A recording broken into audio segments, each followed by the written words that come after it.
Hoje aqui no estúdio, um profissional que deixou Ituiutaba há cerca de 19 anos. Saiu para estudar, fez arquitetura da UNB em Brasília, fez mestrado na Unicamp em Campinas e doutorado em arte e tecnologia pela USP.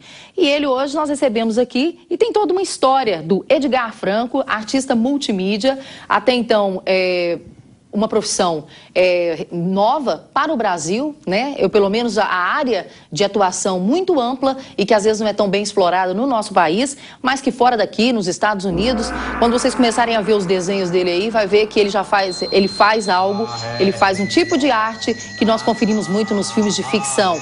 E na nossa adolescência conferimos também nos filmes aí de Os Bárbaros, de Conan o Bárbaro, por exemplo. Vendo o trabalho dele, a gente consegue acompanhar essa visão dele e, claro, ele traz isso um pouco também da adolescência. Bom dia, Edgar. Seja bem-vindo. Bom dia, é um prazer estar aqui com vocês. O prazer é todo nosso. Bom, nós vamos começar, lógico, pelo visual do Edgar, né? Nós temos que explicar em casa o que é esse, se é um personagem, se é o dia a dia. Você se veste assim no seu dia a dia? Não, na verdade, isso é um personagem, sim. É um personagem do meu projeto musical, que é o Posthuman Tantra, em que eu trabalho a interface entre arte e tecnologia e o contexto da ficção científica. Isso, a música que está no fundo é do Posthuman Tantra. E eu assumo essa personalidade dessa criatura pós-humana, né, no palco, quando vou fazer minhas apresentações. Então, essa figura que está aqui seria o Oidícios, que é o personagem da minha banda, do meu projeto musical. E essa apresentação em palco também, ela mistura tudo. Ela mistura vídeo, ela mistura o canto, quer dizer, são inúmeras formas de comunicação que você leva para o palco. Justamente, por isso o multimídia, né? Então, o meu desenho, ele está aplicado nos vídeos que eu produzo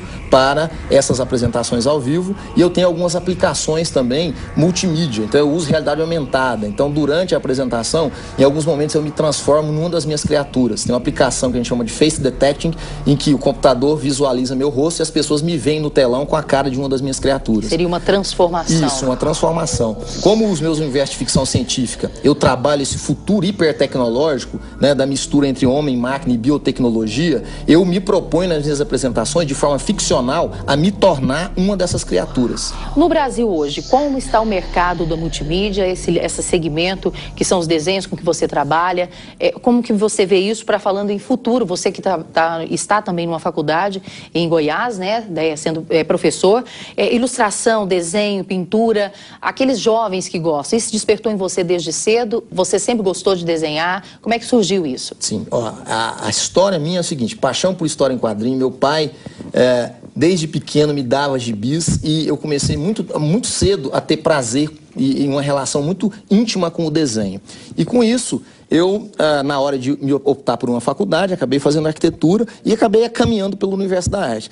E quando você pergunta sobre essa questão do desenho, o desenho está em tudo. Tudo que existe antes é desenho. Então, se a gente pensar na sua roupa, nesse sofá que nós estamos sentados, nessa sala, tudo é um projeto, tudo passa pelo desenho. Então, o desenho é um mercado que ele nunca vai estar em baixa, ele sempre vai estar em alta. Porque tudo que é feito tem que ser projetado, tem que ser pensado. Agora, se a gente pensar nesse desenho ficcional, o Brasil tem ultimamente aberto muito campo. Você vê, o próprio governo federal tem programas de incentivo à criação de games de computador, né? E que quem vai trabalhar com game hoje tem que ter um domínio do 3D, tem que ter um domínio da ilustração, do processo de criação, porque o game normalmente trabalha esses universos de fantasia. Sim. Então, esse espaço de criação, para quem quer trabalhar com desenho, ele mais do que nunca é um espaço muito amplo, tem muito espaço e tem muitas áreas que a pessoa pode trabalhar se ela escolher o desenho como profissão.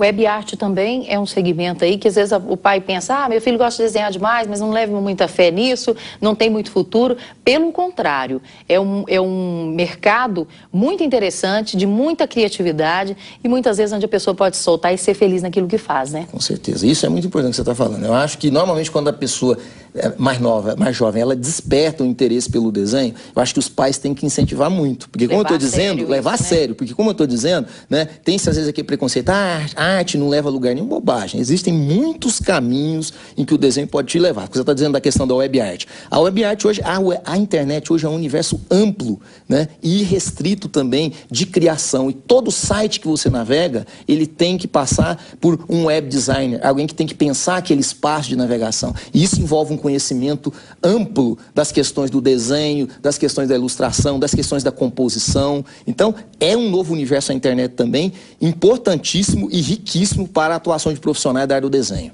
O seu trabalho, ele é conhecido no país e fora dele também. Seria especificamente na área de ilustrações, desenhos também? Olha só, principalmente na área de música, mas a música levou também o meu lado como artista multimídia. Tem levado a questão do desenho. Na verdade, já tem 4 anos que eu assinei contrato com a gravadora suíça, que é a Legatus Records, que é a minha gravadora oficial.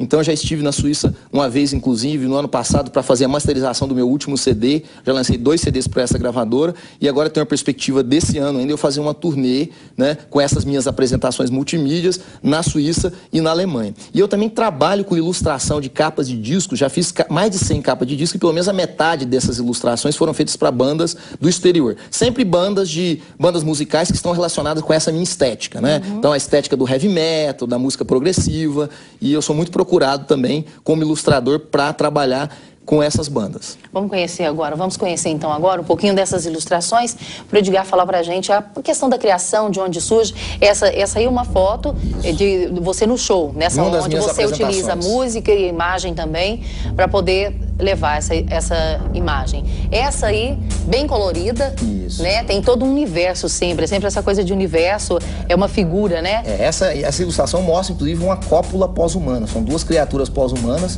né? Em um momento aí de prazer. Vamos ao próximo desenho. O tipo de tinta que você usa é ao pincel? Como é que é feito? Eu uso técnicas variadas, Porque você trabalha com a pintura também e trabalha com a figura. Desde o lápis de cor tradicional, passando pela colorização computacional. Essa ilustração anterior, ela foi colorida computacionalmente. Né? Começou com um desenho feito a lápis e depois você passou para o computador. Depois eu passo para o computador e faço a colorização. Então essa ilustração que está sendo apresentada novamente aí, foi toda trabalhada anteriormente no lápis, tá? Grafite 6B, e depois a parte de cromatização dela é toda computacional. Quer dizer, começa de jeito bem rústico, do simples traço no papel, e depois aplica toda a tecnologia. A gente chama isso na academia de trabalho híbrido, né? Então é um trabalho... Tem gente, inclusive, que fala, isso não é arte. Claro que é arte, né? Esses limites do que é arte e o que não é arte hoje, eles estão todos aí mais nebulosos. Vamos ao próximo desenho. Esse aí já parte para o quadrinho, né? Inclusive tem algumas citações em cima também. E sempre... O que te leva a desenhar sempre essas figuras diferentes, essas figuras de ficção mesmo? Na verdade, eu tenho um universo ficcional chamado Aurora Pós-Humana, que situa a espécie humana num futuro há 300 anos, em que os avanços da biotecnologia e da tecnologia de robótica, eles já alcançaram tudo aquilo que hoje é previsto, né? E aí a ambientação dos meus desenhos é sempre uma ambientação que trata desse universo ficcional, desse universo de ficção científica, as minhas histórias, as minhas narrativas, a própria música que eu crio, né? O som da banda, porque na verdade o meu show também é uma narrativa. Essa história, por exemplo, ela é a história que abre o 3º número do meu gibi, um gibi chamado Artilectos e Pós-Humanos, que são histórias curtas que se passam dentro desse universo. Inclusive esse gibi foi premiado em São Paulo, eu recebi ano passado o troféu Bigorna, que é um dos troféus mais importantes na área de quadrinhos do Brasil. Fui em São Paulo receber no ano passado por esse gibi que traz essa história aí, né? E vocês vejam que a ambientação, no caso aí, é uma criatura pós-humana que está conversando com a filha dele, que na verdade foi uma filha criada em laboratório, e tem uma surpresa no final da história, né? É uma discussão assim, meio de um pai e de uma filha, mas que tem implicações tecnológicas nessa discussão. Os mesmos problemas de hoje em dia, mas que no futuro serão discutidos. Justamente, a gente chama de deslocamento conceitual. É quando você fala dos nossos problemas, que na verdade na minha ficção eu estou falando de agora, mas você desloca para você criar um outro ambiente para chamar a atenção das pessoas, mas os problemas são esses mesmos.